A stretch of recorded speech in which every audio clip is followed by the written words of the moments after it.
We have a problem. There is unfortunately a disease that is going around.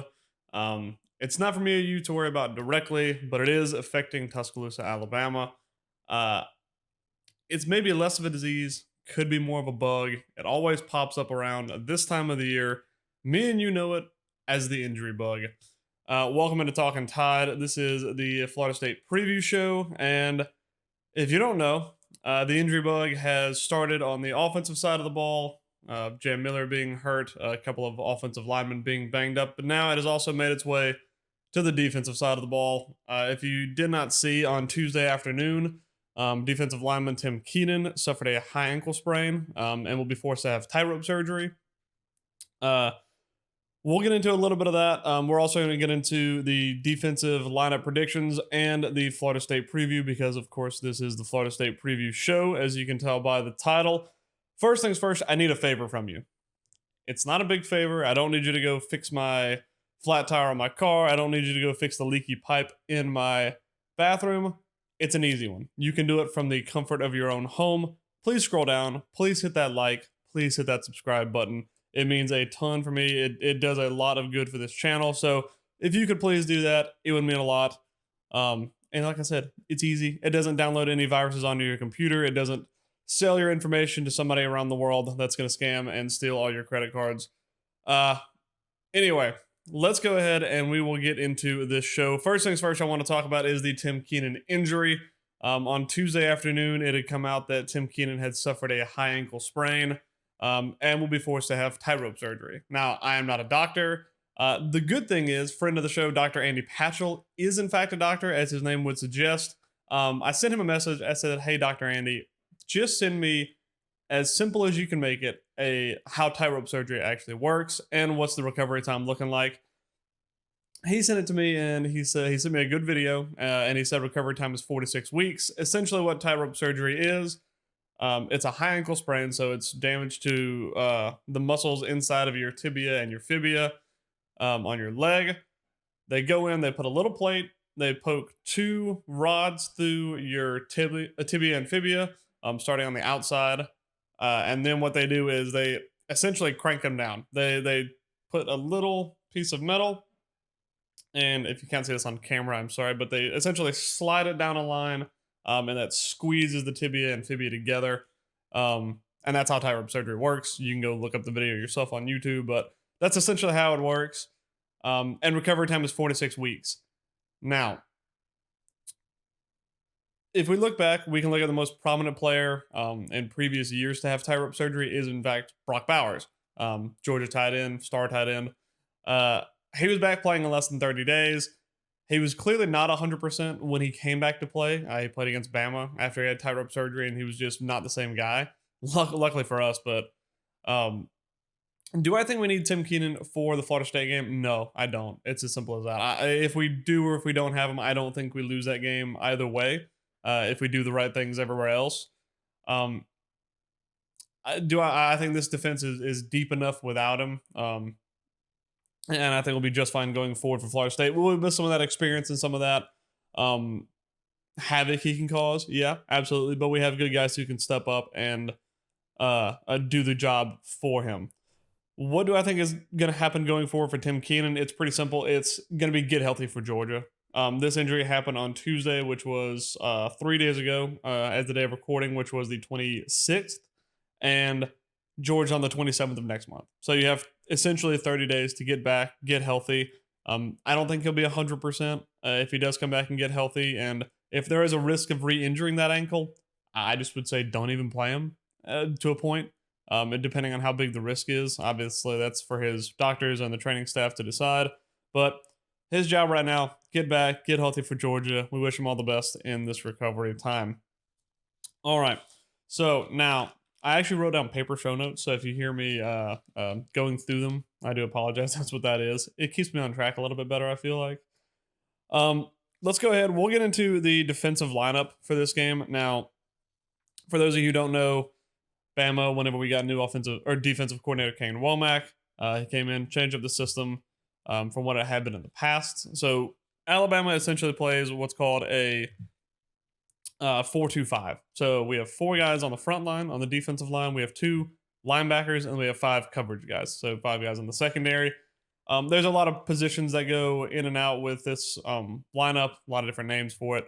We can talk a little bit about them, but we won't go into depth on what I think is going to be happening. I'm just going to fill in the spots. We're going to go with the 4 up front, then the 2 linebackers, and then the 5 coverage guys. So number one, Tim Keenan being hurt on the defensive line, it's time for somebody else to step up. And one guy who's showed a lot of promise in camp, who I think is going to do a very good job. I think he's going to take his opportunities well. Is Jeremiah Beeman. A lot of hype around the guy. I think as far as if we had a position group to lose, that defensive line it's obviously never great to lose somebody. But if there's a position that we can make it up, it's that defensive line. I think Jeremiah Beeman is going to be a stud. I think he's going to be a very, very valuable player going down the line of the season for depth.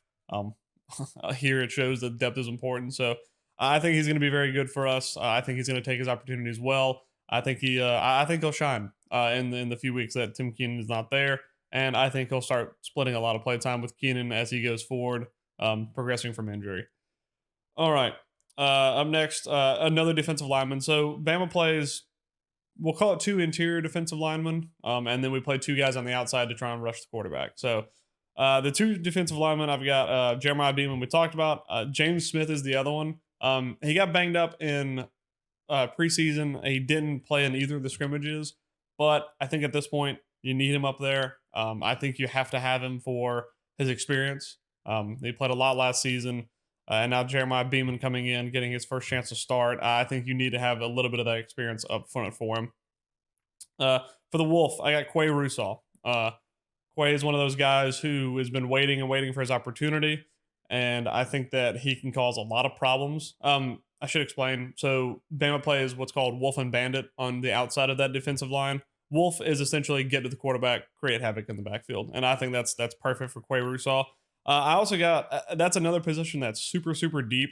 Guys like Yanzi Pierre and Latham are both going to be, I think, rotating in that position a lot. All those guys can create a lot of havoc. But I think it's time for Quay to really get in there, dig his teeth in, and earn his starting spot and really solidify that. I think he can do that very well. Stinger, so that's our weak side linebacker. I got Deontay Lawson. That's a lock. Everybody out there knows about Deontay. Him and Jahad Campbell last year were 2 of the best linebackers in the country. I don't see anybody taking that spot from Deontay. So the Mike, which is the middle linebacker, I really kind of went back and forth on this. I think Justin Jefferson's a very good linebacker. I think him and Nikai Hill-Green will split a lot of playing time. I think personally, I believe Nikai will probably start in that position, but Justin Jefferson, he knows the system, so we could see a lot of split play time between the 2 of them, especially for this first game. It's a away game. It's going to be tough. There's going to be a little bit of chaos going on. So you could lean on Justin Jefferson's experience, or you could go with Hill-Green, because I think at the end of the season, Hill-Green's going to take a lot of the snaps, but I think early on, Justin Jefferson and his experience with that little bit of a banged up defense, I think could be valuable. All right. Now we start getting into the secondary. First position is Husky, which under Saban was also known as Star. It's essentially a slot cover guy, but he's also kind of a hybrid safety, so he can drop back and play safety as well. I got Deshaun Jones. He started against Michigan for us last year, which isn't the greatest thing to have on your resume. We obviously lost that game, but I don't think the defense was to blame for that loss. I thought Deshaun Jones, when he got his opportunities last year, played very well. Husky's going to be one of the more important positions for the defense this season. Guys like Malachi Moore in the past have played in that position. So experienced guys who have a lot of leadership on that team. I think Deshaun Jones is going to be that next guy coming up. Last season, he had 23 tackles. He forced a fumble. Got his first start against Michigan, and I think he's gonna fit into that role really, really well. Cornerbacks also locks. I've got Damani Jackson and Xavier Brown. There's been a lot of hype around Dijon Lee, rightfully so. A lot of people saying he might get the start. I don't think he'll get the start this game. I think that he will have opportunities in the future to start games, but for the environment, for the things I've talked about already, I think it's Damani and Xavier. I think they have those 2 positions locked up. All right. Up next, also two guys who I think are going to be locks. We got the safeties. So free safety, I got Keon Sabb, and then for Rover is what Bama calls it, but strong safety, I got Bray Hubbard. Those two guys are experienced. They're elite in what they do. I think Bray Hubbard's a really, really good strong safety. He can step up, help with the run game. I think Keon Sabb watches the game very well. I think he sees a lot of stuff develop that some guys won't pick up on. And I think both those guys are a lot going forward in those two positions. That's the defensive lineup.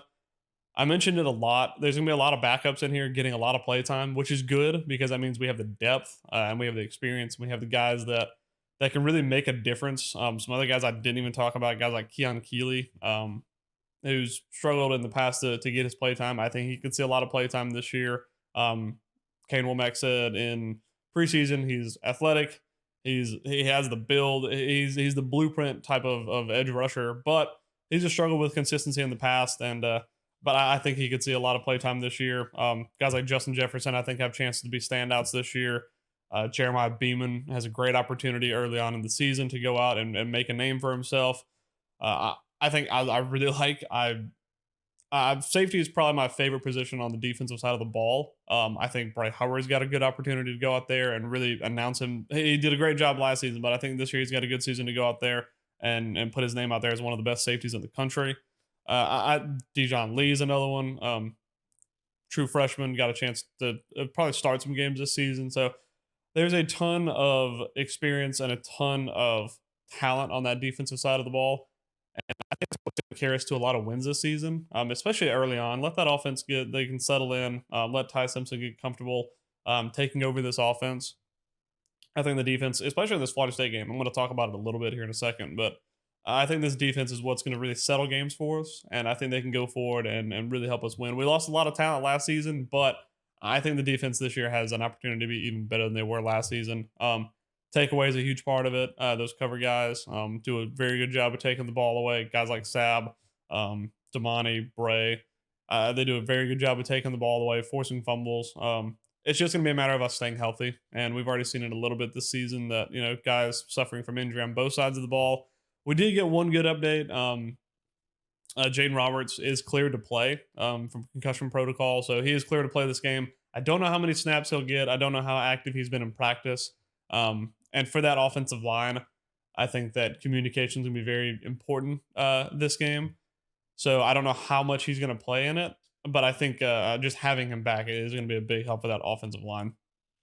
All right, on to the next thing. So the last thing I want to cover today, I want to go over the keys of the game. This is the Florida State preview show, so we should probably talk about Florida State a little bit, or at least how to beat Florida State. First things first, I got to take care of the ball.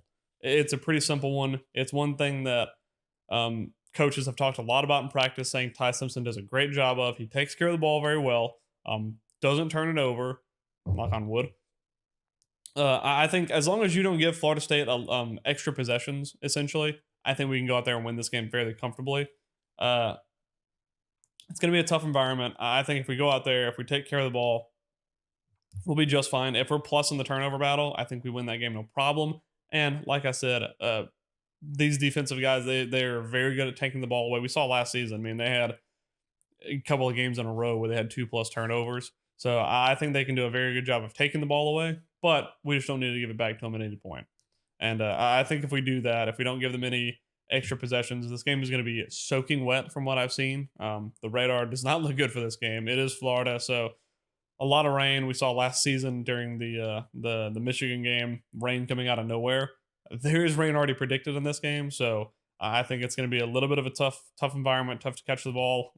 In practice, it's come out that the guys are playing with, soaking the balls down and then putting soap on them. So they're getting prepared for it, but it's not real till it's real. So whenever you go out there, take care of the ball, do the right thing, and don't force anything. I think opportunities will come for this offense. So just wait for those opportunities to come and then take them, but don't try and force opportunities. Number 2 kind of goes into that a little bit. Number 2 key to the game is make Ty feel comfortable. If you can make him comfortable, if you can help him settle down, I think he's going to be an elite quarterback going forward this season. But every elite quarterback has to start somewhere, and I think if you go in there, it's a tough environment. If this game was at home, I'd have no problem saying we're going to walk away with this game. just the fact that it's a tough environment. We got to go away, putting a new guy in there, a new offensive coordinator as well. So there's a lot of new parts to this offense, and they all kind of rotate around the quarterback. So I think as long as you go in there, you make them feel comfortable. And this is on offensive line, coaches, running back, all the guys on the offense. Uh, Receivers, run your routes really well. Linemen, communicate, protect your quarterback, give him time, make him feel comfortable in the pocket. For the offensive coordinators, make it where give him plays that he likes, make it easy reads, things like that. Just make him settle in, let him be comfortable, let him feel like it's the first day of fall camp. We're going out there, we're making reads, we're making throws. If it's not there, we don't have to force anything. And that's also on the defense. Go out there, get a couple stops. If the offense goes out there and we don't score on the first 2 or 3 drives, don't panic. It's not one of those things where we have to go out there and just run the score up. Now, if Florida State's scoring on those first 2 or 3 drives and we're not scoring, maybe time to try and adjust something and figure things out. But like I said, I think the defense can go out there. We can stifle this Florida State offense. I think we do a very good job of stopping them early and often. I think we do a good job of taking the ball away. And all that just kind of goes into making Ty feel comfortable, making him feel like he can control this game at his pace. Don't force anything. Take the opportunities when they come. It's as simple as that. And that's how we're going to go out there and win this game. Last key I got to this game is make Castellanos feel uncomfortable. And there's a couple of ways you can go about that. First things first, he likes to use his feet. So get back there in the backfield, make him run for his life. Second thing I also have is put him in obvious passing situations. Whenever you got elite secondary like we do, it's going to be very, very hard for him to throw the ball, I believe, especially with how wet it's going to be. Those Florida State wide receivers aren't exactly what I would call elite. They did pick up guys like Squirrel White in the portal, who's been banged up a little bit, so I don't know how much playtime he's had necessarily. But go out there, put him in obvious passing situations, make him feel uncomfortable, move that pocket around, really make it where he can't be doing what he wants with his feet, force him to use them. There are guys who can go out there like Jalen Milroe last year who love to use their feet and wait for opportunities to take the ball down and run with it. Don't give him that opportunity. Go out there, make him feel uncomfortable, force him to use his feet. It's wet, can't cut, you can't juke and you can't move as well. So go out there, force him to move around, make him throw the ball in obvious passing situations, and take the ball away. That's how the defense, I think, will succeed in this game. If we go out there, we force him to pass the ball. We put pressure on him from the defensive line perspective and linebacker perspective. I think we win this game. Just forcing quarterbacks to move is going to be something going forward this season that I think is going to be a big key for defensive success in general. What King Womack always talks about with this defense is it thrives on getting pressure on the quarterback. If you don't get pressure on the quarterback, that's where this defensive system can break down at times. Good thing for Bama, we got elite pass rushers. I think we can create a lot of problems on that defensive front, or offensive front for Florida State. I think that's going to be it for the keys to the game. Overall, if this was a middle of the season game, I think we walk away with a no problem. You've heard me talk about over and over and over this week, saying that the hard part is not going to be the team that we're playing, I don't believe. It's going to be the environment that we're playing in. It's going to be a loud stadium, first game of the season, so they're going to be up for it. It's one of those, it's a situational game where for Florida State, this is their Super Bowl. They get to come out, they get to try and put their name on the scene after playing a really bad season last year, especially by Florida State standards. They get to come out of here, they get to play Bama week 1. It's a good opportunity for them. It's a banana peel for us. If we go out there and we win, we beat a team that was 2-9 last season. If they go out there and win, they just beat Bama. So it's their Super Bowl. It's a big opportunity for them, and we just have to go out there. We have to do our part. We have to use our personnel, and we can win this game. If we don't score in the first 2 or 3 drives, don't panic. It's not end of the world. Like I said, if they're scoring, then it can be a problem. We have to adjust at that point, but don't freak out. It's gonna be a thing of where it's a long season. We have a lot of games to play. With the playoff system the way it is now, there's more opportunity than ever to get in. So let's not go out there and freak out in the first quarter if we don't produce very well. If we do produce well, great. Let Ty settle in early. We can shut that game out and go ahead and empty the stadium at the halftime. So I think that's just about it. Another thing I got written down is just defense has to help the offense. Go out there, stymie them, win the field position battle. If you do that, that's kind of some of those opportunities that can come forward for the offense that they can take advantage of. Overall, final score prediction I got is 35-17. I put it in my graphic a couple weeks ago. I think that's just kind of from what I've seen, that's the general consensus of score. I think we go out there, we play a close game. Maybe we're up 24-10 early or something along those lines. They score a garbage time touchdown, and we walk away with it in the end. So I think that's going to do it for this show. Like I said, please do like, please subscribe. First game of the season. I'm very excited. We play football tomorrow. There's football on tonight. We got high school games on tonight as well. Auburn playing high school game. I'm just kidding. But anyway, we're gonna go out there. I'm excited for the season. I can't wait to be back in Bryant Denny. I think it's gonna be a lot of fun this year. I think we have a great opportunity this season to go play. But the fun thing is, all the speculation ends this weekend, so we're actually gonna see it happen. I appreciate all of you guys. Please do like, please subscribe. I appreciate all of you that watch, and I think that's going to do it. I'll see you guys. We'll do Monday. We'll do a reaction show. Hopefully it'll be a good one. I think that'll do it. Roll Tide.